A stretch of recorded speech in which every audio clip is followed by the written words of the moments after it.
The Edge of the World. A journey through the history of Siberian peoples. Did you know that some of the coldest inhabited places on Earth are home to cultures that have thrived for millennia, adapting to the harshest of environments? Have you ever wondered how people survived in a land where winter can last up to 9 months, and temperatures can plunge lower than 70 degrees below 0 Celsius? This is the story of the Yakuts, Evenks, and Chukchi, peoples who made the edge of the world their home. Chapter 1. The Dawn of Life on the Taiga and Tundra.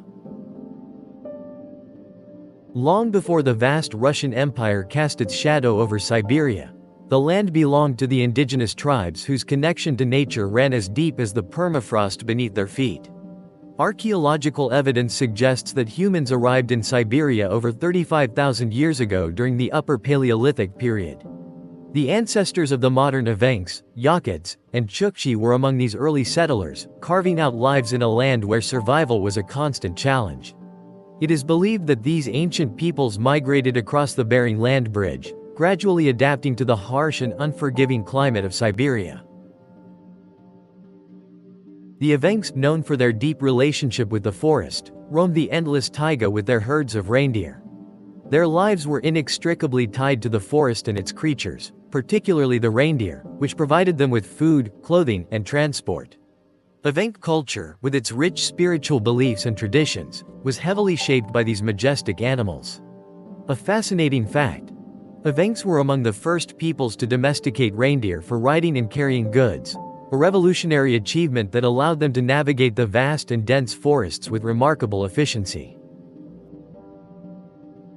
Meanwhile, the ancestors of the Yakuts, who had initially settled near Lake Baikal, embarked on a long migration to the north. They eventually established their homes along the Lena River, where the landscape of vast, frozen plains and thick forests provided both opportunities and challenges. They became master horse breeders, and their horses, known for their resilience in the extreme cold, became symbols of survival in the harsh Siberian winter. Did you know that Yakut horses can graze through snow up to a meter deep to reach the grass beneath? Their extraordinary adaptation to the cold is a testament to the resilience of both the horses and the people who relied on them for transportation and sustenance. Farther to the north, on the windswept tundra, lived the Chukchi, a people known for their unparalleled skills in hunting and whaling. The Chukchi's connection to the sea was essential for their survival, with the hunt for marine mammals like seals, walrus, and whale providing much of their food, clothing, and materials for tools. Interestingly, the Chukchi language is unrelated to most other Siberian tongues, making it a linguistic enigma that has puzzled scholars for centuries.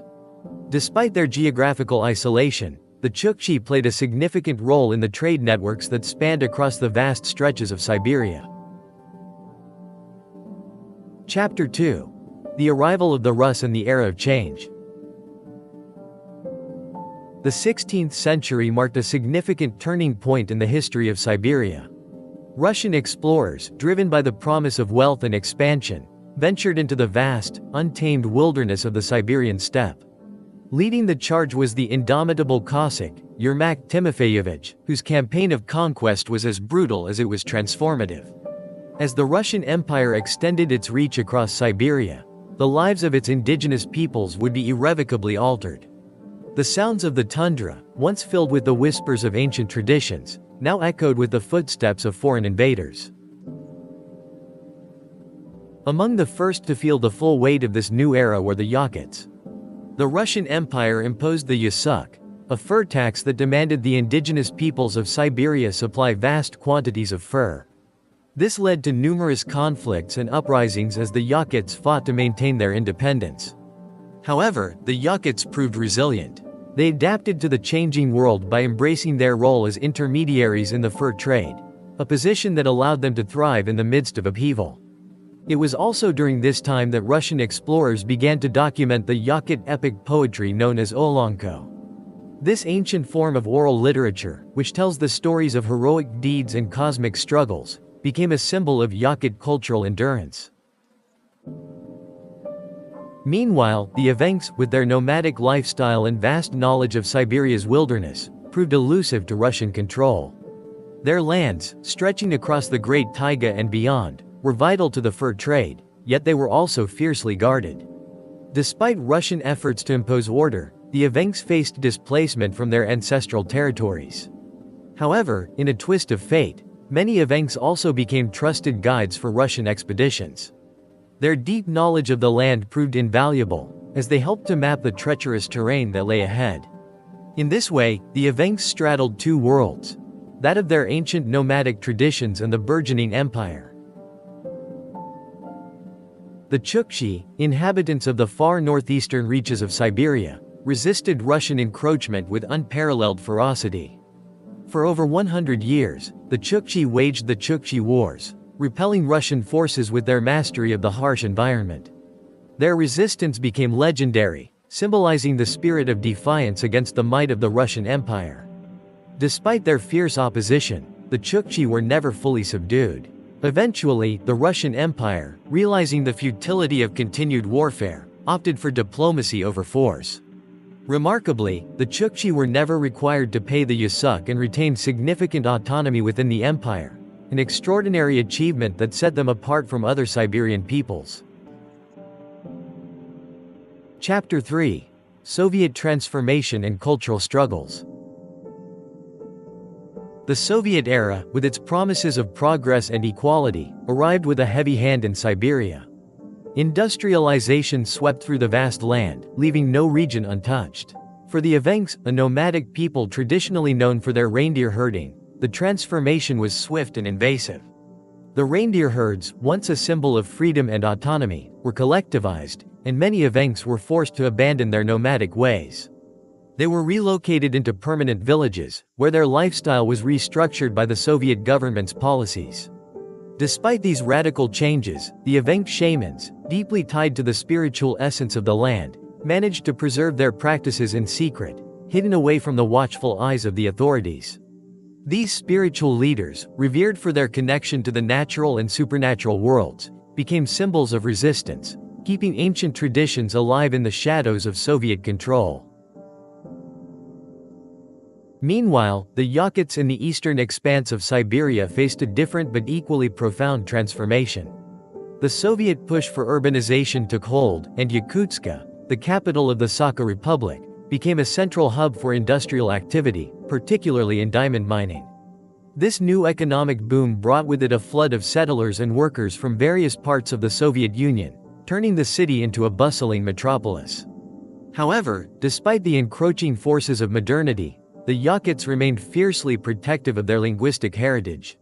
Fun fact: the Yakut language, a proud member of the Turkic family, stands as the most widely spoken indigenous language in all of Siberia, surviving Soviet-era pressures and continuing to thrive in the present day. In the far northeastern corners of Siberia, the Chukchi, resilient and unyielding in the face of Soviet oppression, endured some of the harshest conditions. Known for their mastery of the land and sea, they were subjected to forced relocations and the imposition of Soviet farming and settlement policies. However, their deep bond with their environment, particularly their ability to navigate the Arctic waters and tundras, allowed many to maintain traditional practices. Interestingly, Soviet scientists took an unusual interest in the Chukchi way of life, studying their survival techniques as a potential model for cosmonauts preparing to venture into the inhospitable cold of space. This seemingly paradoxical recognition of the Chukchi's expertise in surviving extreme conditions underlined the resilience of their culture and the enduring value of their knowledge. Chapter 4: Modern Times and Cultural Revival. In the vast, frozen expanse of Siberia, the Yakuts, Evenks, and Chukchi people find themselves at a crossroads between ancient traditions and the pressing demands of the modern world. The Yakuts, known for their stunning resilience and rich folklore, have carved out a unique space in the global cultural landscape. Their cinema, often dubbed Sakhawood, is a testament to this cultural blend, where time-honored stories of spirits, nature, and heroism are woven seamlessly with contemporary narratives. Films from this industry have gained international acclaim, drawing viewers into the captivating world of the Sakha people through stunning visuals and heartfelt storytelling. The Evenks, traditionally nomadic reindeer herders, continue to uphold their ancient practices, seeing their herding not just as a way of survival, but as an integral part of their identity and heritage. In the face of encroaching modernization, they have found new ways to integrate their pastoral lifestyle with the demands of a rapidly changing world. Reindeer remain central to their culture, symbolizing a connection to the land and a spiritual bond with the environment. Evenk elders, often seen as guardians of tradition, teach younger generations the sacred rites of the reindeer herders, ensuring that their way of life is not lost in the tide of change. The Chukchi, whose roots run deep in the Arctic tundra, have become stewards of the ocean's mysteries. With their deep-seated maritime heritage, they celebrate their connection to the sea through annual whale festivals, where the community comes together to honor the mighty creatures that have sustained them for centuries. These festivals are not only an expression of respect for the ocean but also a declaration of the Chukchi's unbreakable bond with nature. It is a reminder that even in the most extreme environments, life thrives in harmony with the world around them. Despite the harsh realities of climate change and the economic challenges faced by these indigenous peoples, there is a quiet resilience that pulses through the Siberian heartland. The winds of the Arctic, cold and unyielding, carry with them the whispers of the past and the hopes of the future. Here, in this remote corner of the earth, the ancient and the modern coexist in a delicate dance, with each culture fighting to preserve its soul against the tide of time. The Yakuts, Evenks, and Chukchi continue to adapt, thrive, and celebrate their identity, ensuring that their voices are heard far beyond the frozen horizons. Thus, the story of the Yakuts, Evenks, and Chukchi is one of survival, adaptation, and pride. A reminder that even at the edge of the world, life not only exists but flourishes. And that's it, thanks for watching. If you enjoy exploring historical worlds, be sure to like and subscribe so you don't miss out on more exciting stories.